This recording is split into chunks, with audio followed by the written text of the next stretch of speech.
Hello and welcome. This is Kristen from the Online Selling Show, and I'm going to do a special episode today on bundling. I have been in the wholesale business model, as I said, probably close to 15 years now.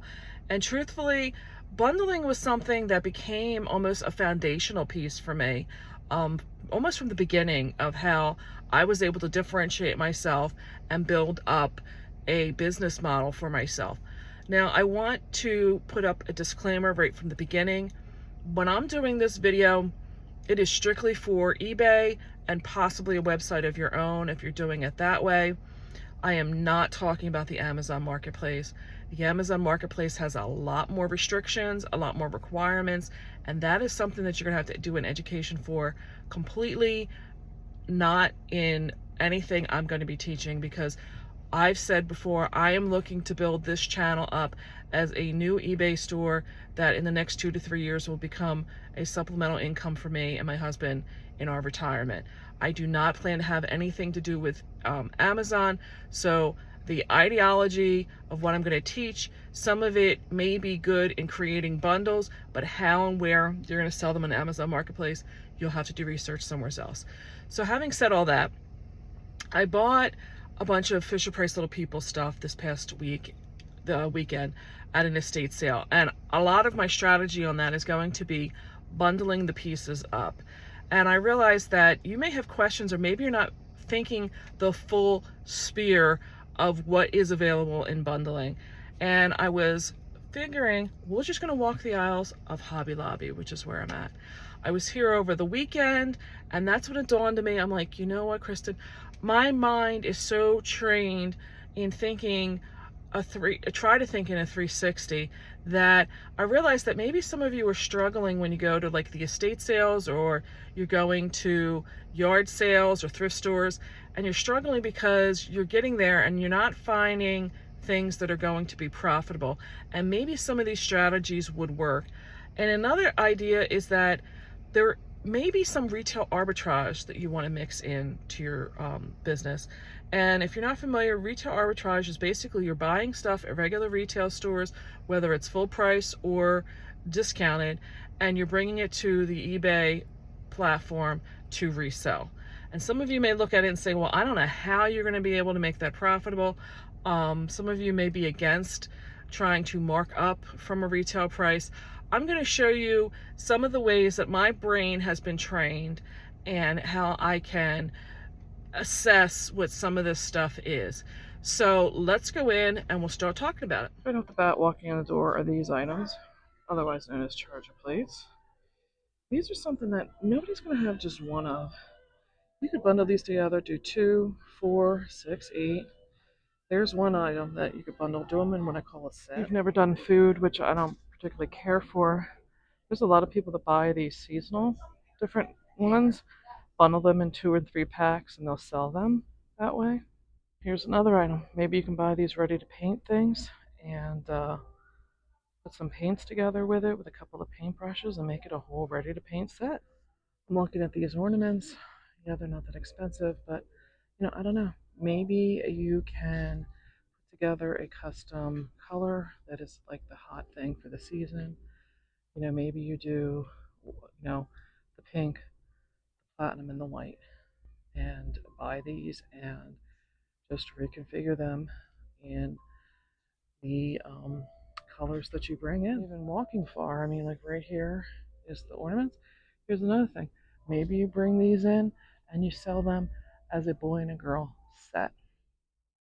Lights. I'm going to tell you right now, yes, they're plentiful, but I'm going to tell you the clear lights are going to be sold out very quickly.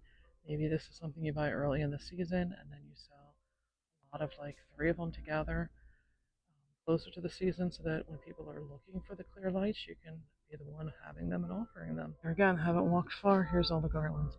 Maybe these are something that you offer, 2 or 3 of these together and sell them as a set that way. Again, garland is one of the things people are going to usually need a few of. Maybe that's how you decide to sell. These are some bigger items that I would really not want to be shipping individually.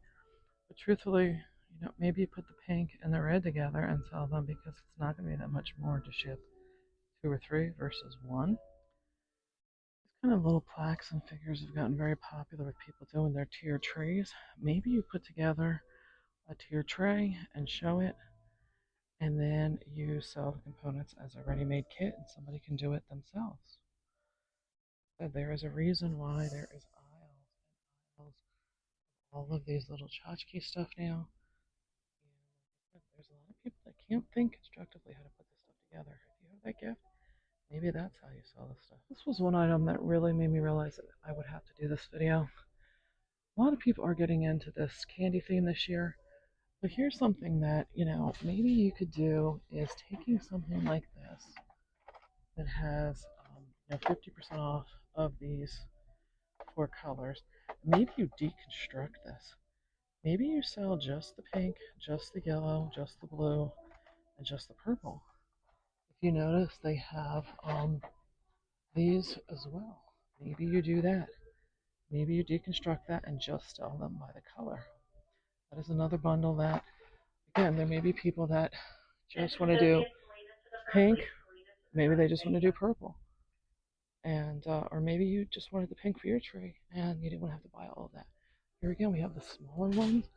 You could do it where you offer maybe small pink and small pink and large yellow together.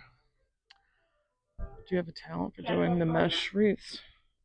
Maybe you bring in all the components to make the rest of the mesh wreath, and you sell the instructions and showcase your work, and put all the components together as a kit, and they can make it at home. This is an aisle that's here year after year after year, and there's a reason, and that's because people are buying this stuff. People are buying it to make small trees, but they're also using it in crafts.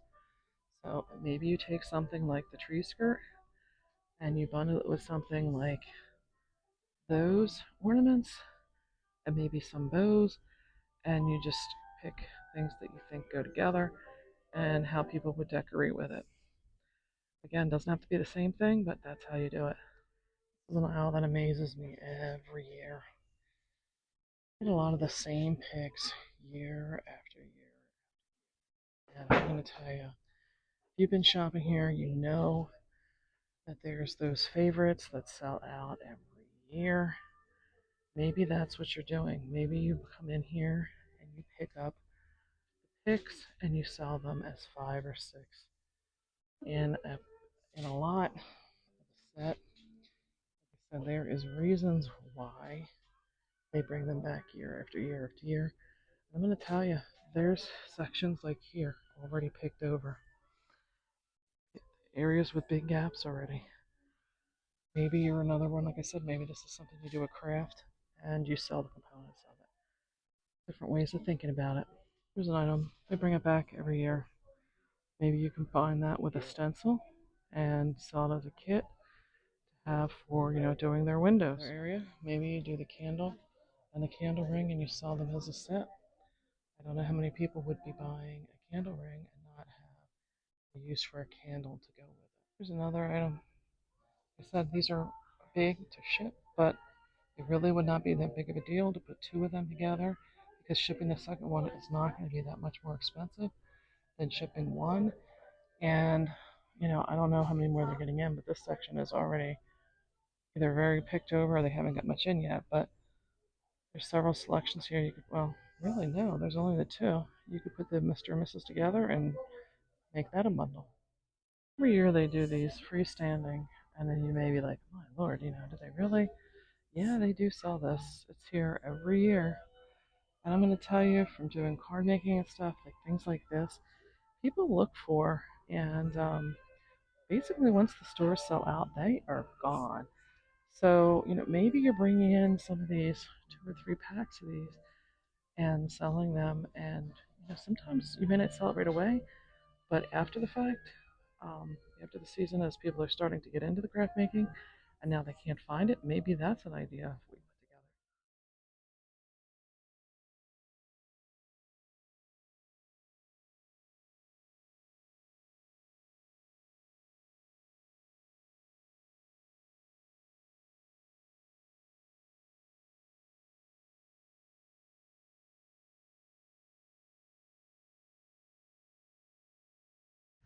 So to wrap up, I started to lose my audio there towards the end of it, and what I was trying to say in the baking aisle was that sometimes people have taken things like cookie cutters, the sprinkle stuff, made a custom kit up with that, included something personal like a family recipe for a Christmas cookie.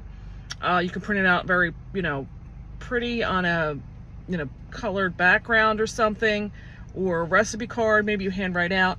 So to wrap up, basically the bundles get to be a set, which I'm saying would be the same item over and over and over again. In the case of like the candy or there's charger plates, it's the same item, but you're including 3 or 4 of them. Same with the lights, kind of got that way. One of the other things I was trying to say is that sometimes when you look at those bigger items, it becomes cost prohibitive for you to make a profit. But if there's items there that are lightweight or whatever that you can add a second, third to, sometimes it's not going to really change the amount of the shipping, but the value for the customer is going to be there. Sometimes I'm saying, you need to think about it in a sense that you may have a very creative mind that can come up with like the tiered tray thing, or the section where I was talking about like the wreaths where you can put those together. And some people just really get overwhelmed, or they don't understand the best way to create those types of things. And maybe you put that together as a kit and you can sell it that way. Some of the other things I was talking about was the deconstructing of items, that just because a company has put together something, like in this example, it was the ornaments of 4 colors, you don't have to necessarily offer it that way. There's probably a lot of people out there who would like to have just the pink, or just the purple, or just the yellow. So I tell you in those examples to be a little bit beware, because what I have found in those examples though is there's usually one that is the least desirable and one that is the highly sought after, and that's the reason why some of these companies will put those together, is because of demands that the factory has put on them, that they have to order so many of each item, so they've decided to put the high demand with the low demand and get their minimum quantities in that way. Some of the other things that you may be looking at it, and I cut it off for some reason, I didn't get it, was maybe you're continuously finding, maybe your niche is kids clothing, and you continuously, maybe you're going to look for used goods that are, let's say, dresses of some sort. I was showing that they have a kiosk, freestanding kiosk in the center of the store that sells the hair bows. Maybe your way to differentiate yourself is being able to get in something cheap like that, that's a hair accessory that matches to your item that may be used. And an example may be, maybe everybody is selling something that's battery operated, but they're not including the battery. Maybe that's how you add in value. The whole basis is that you need to add some things together to make it a value to your customer. Sometimes it's not, you may be thinking in your mind that your value is that it's going to have to be less money. That may not be the case. I have found a lot of times that the way I've been able to sell my item is that by creating a bundle, it makes their shopping experience easier, meaning that they don't have to try and find product A and then determine where product B may be. Like I said, the example of batteries, sometimes these products are taking the different size button batteries and things like that, and maybe they're wanting to give it as a gift and they don't understand like which batteries and stuff, where if you have it there, you can go and assess what it needs and get it and offer it that way, so when they get it, it's a complete product. Like I said, sometimes people are looking for those ready-made items so that they don't have to go sourcing. Like an example of the painting project, sometimes they don't want to have to go, and they're not good with color, they don't know which colors are going to go best. Or sometimes they just want to have an experience with, let's say, a grandchild that's coming for the weekend, and they're not really understanding what's like the hot items or the things that people they forget, maybe like what it was like to have things, and They just would appreciate having it as a ready-made kit. So don't always think things are based on price. But the other thing you may be saying to me is, Kristen, okay, how am I buying these things at retail and making a profit to sell them based on that retail? Some of it you may have to do that. You may have to mark the product up. Maybe you're buying one of them for $5 and now you're buying 3 of them at $15, and maybe you need to sell those for $25. So maybe it's not like you're getting a full markup on it. Like I said, don't think that there aren't people that aren't willing to pay above retail for something, especially like in the example of the Christmas lights. When they're ready to put their stuff up and they can't get them, and they've got half a tree that's not got lights on it, they're going to be appreciative that they can still get those lights from you. The lights may be a bad example, because I'm going to tell you it is something that there are the overseas sellers that do flood the market with those, so they can probably still find some of them on Amazon and things like that.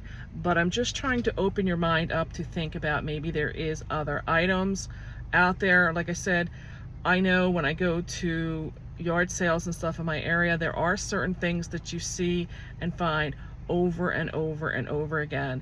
And you know, maybe you're buying something at the yard sale, like maybe you're buying the candles for very cheap and can bundle them with something that is nice, like the candle ring that you're buying retail. So maybe you're putting the value in there and being able to offset the cost of purchasing because you're getting part of it at a yard sale.